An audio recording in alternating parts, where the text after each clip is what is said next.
the whack rappers that might get out of line and shit. Just imagine if I had the chance to slap 50 Cent with this shit right here. Come on, man. Yo, It's a family show, Ross. Yeah. No, I'm just saying. Just imagine that. That's a blessing. I ran out of flag. We just talked about. No. You just mentioned it. No, I'm not talking about him. No, you was. No, I wasn't. Yeah. I caught that. No, the whack rappers running around. I'm sorry for and then you get the I had nothing with to the do $1 million with that. backhand. You feel me? No, I didn't say that. You was But talking listen, about 50 Cent, the whack man, nigga that I'm not gets even smacked thinking down. about him. I was talking about a time when. No, I caught that. I caught that alley-oop. Yo, Ross, stop. I'm a Wimbayaya a nigga. I just never understood how people even accepted a nigga like Ricky Rosetta, because I don't call a nigga Rick Ross, right? Ricky Rosetta, a CO corny nigga, fronting like he sold bricks and all this rap corny shit. I never understood how niggas really accepted this nigga. Like, how do we do this? How do real niggas accept Rick Ross? And Meek Mills and them niggas was about to Pooh Shiesty him first. With that guy, that's when kind of street credibility was out the window. Street credibility was out the window when we was battling Rick Ross. It's all about the music. It ain't about street credibility. What kind of rich cut his own grass? Why you out there cutting your own grass? You're trying to save money? You don't want to pay for the lawn to get cut, huh? The conversation around Rick Ross has been shifting in a noticeable direction, and more people are beginning to pick up on it. Every time Ross settles into an interview chair, the discussion has a way of drifting toward the same familiar territory, and certain names keep coming up, with 50 Cent sitting near the top of that list. That's led a growing number of observers to ask a pretty straightforward question. Why does Ross keep returning to the same rivalries, almost like clockwork? Rather than steering the spotlight toward his current work, he consistently finds himself weighing in on other major figures across the hip-hop landscape. And the more it happens, the more fans start pulling the conversation apart, debating whether these comments reflect genuine feelings or whether they're a calculated move to stay relevant in the cultural discussion. Whichever way you read it, one thing is clear: it's working because people can't stop talking about it. The CO. And then, you know, he said it's a bigger plot because he's a slick talking funny nigga. He's a funny nigga. He got jokes. He might have jokes on me. Yo, tight face, whatever. I don't know. Like, you gonna say some dumb shit in your pool, chest naked. Yo, I'm in my mansion. You gonna show the money, which is cool because money don't uncorny people. Some people with money is like shit with glitter on top of it. You just a piece of shit with glitter on top. You ain't no boss, Ricky. You police. Just a fat cop that lock niggas and eat close. Well, you took your name from a real one out the street. Ricky Ross. I am in vice, shade ice. He walked the beat.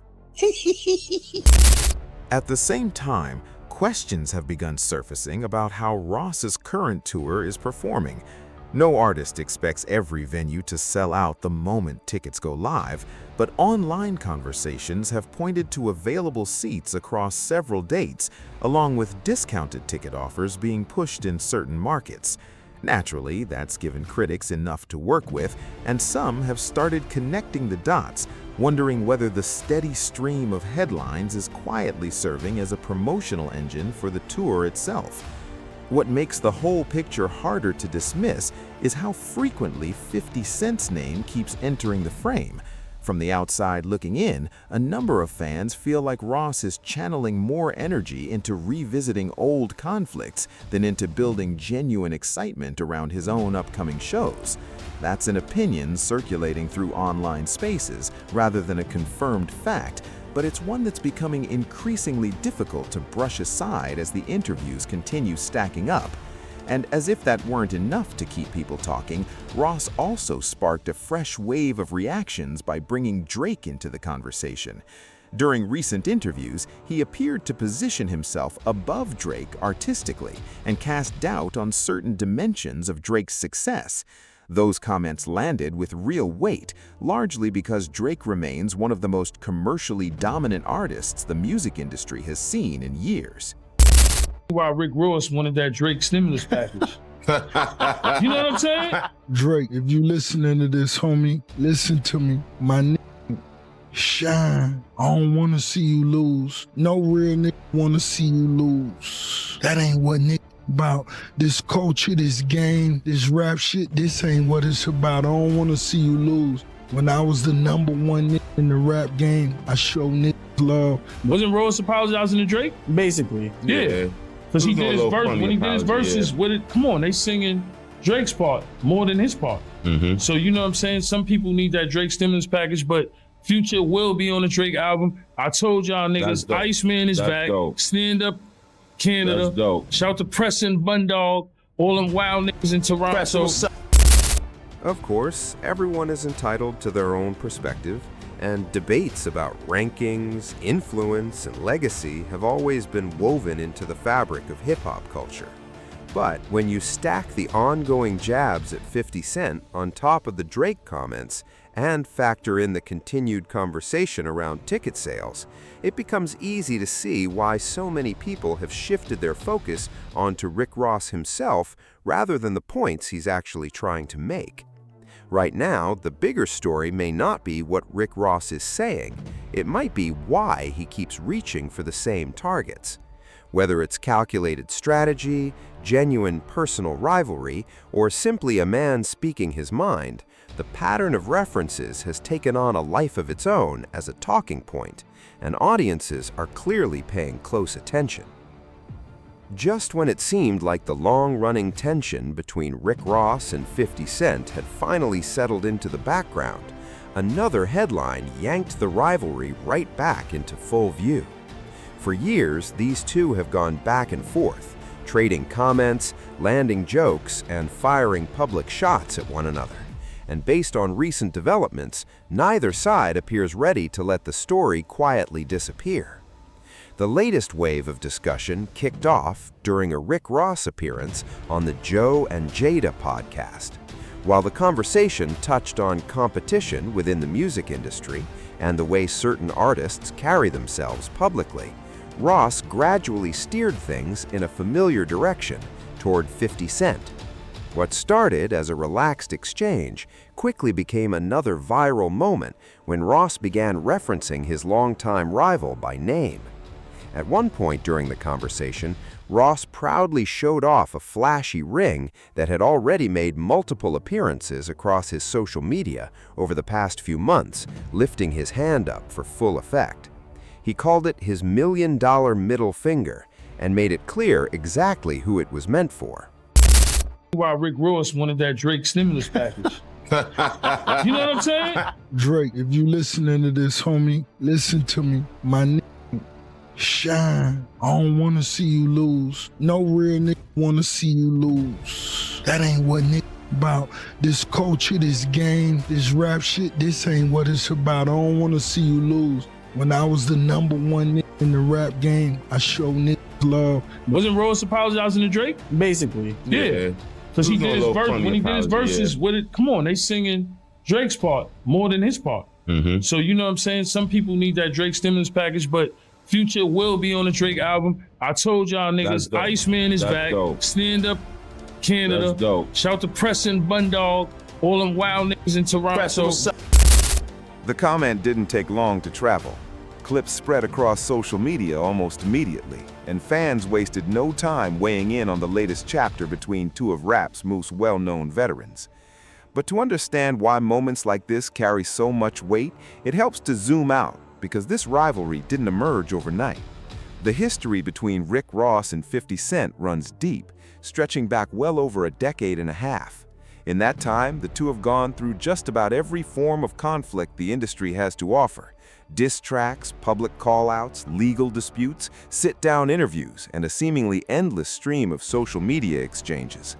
That kind of accumulated history means that even a passing reference, a casual mention, or a ring held up for the camera can instantly transform into a full-blown conversation. The foundation was already there. It never takes much to bring it back to the surface. But with you and 50 sitting down having a conversation, I think the world would watch that. The first thing I would want to know is, what is there to talk about?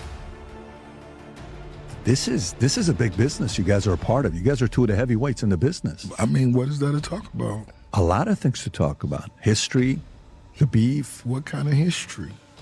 That he couldn't dress? That's all I used to tell him. Yo, you can't dress. You're not really getting no money. You don't own your masters. Eminem saved you. Dr. Dre saved you. All the big names. Rose did it himself. came in through slip and slide. I had to build this myself. And I'm not speaking down on him because he live in a 2-bedroom apartment, but He lives in a 2-bedroom apartment? 2-bedroom. Catch the alley hoop now. You gotta win by he doesn't Yama, live this in a bitch. 2-bedroom apartment. Yes, he does. And if he does, what does that say about him? Come on now, just the alley hoop. As the clip continued making its rounds, reactions started coming in from every corner of the internet. Some viewers saw Ross's comments as nothing more than entertaining banter, the kind of back and forth that has always been part of hip-hop's competitive culture. Others felt it was simply another instance of an old feud being deliberately dragged back into the public eye. Whichever side of that debate people landed on, the music moment accomplished exactly what these moments tend to accomplish. It grabbed attention, and it grabbed it fast, spreading quickly across music news platforms and fan communities alike.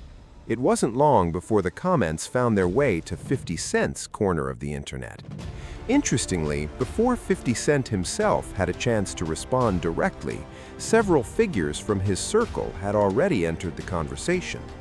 Tony Yayo and Uncle Murda were among those who had publicly begun weighing in on Ross's remarks, keeping the discussion alive and adding more voices to an already crowded back and forth. Is now like Death Row Records. So you got Rick Ross on Joe and Jada. You got Ross telling Mal to you know what and his mom's, which is crazy. I don't talk about nobody's mother. That's just not me. Then you got him dissing the G Unit and my man Murda on there. To me, Rick Ross jokes is getting dry. Murda clean my boat. Yayo, mow my lawn. Niggas don't care about none of that.